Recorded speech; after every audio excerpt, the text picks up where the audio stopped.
এক গুহার পাশে দাঁড়িয়ে থাকতে দেখে।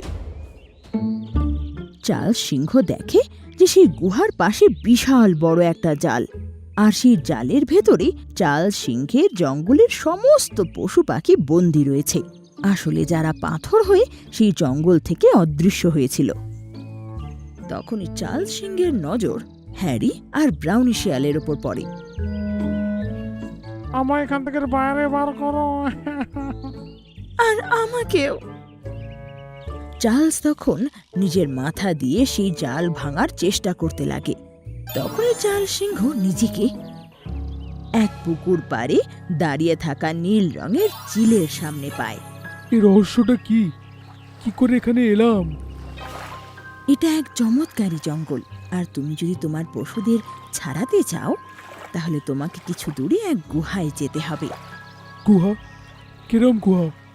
সেই গুহার ভেতরে এক জাদুকরী নেকড়ে থাকে, আর তাকে তোমাকে মারতে হবে।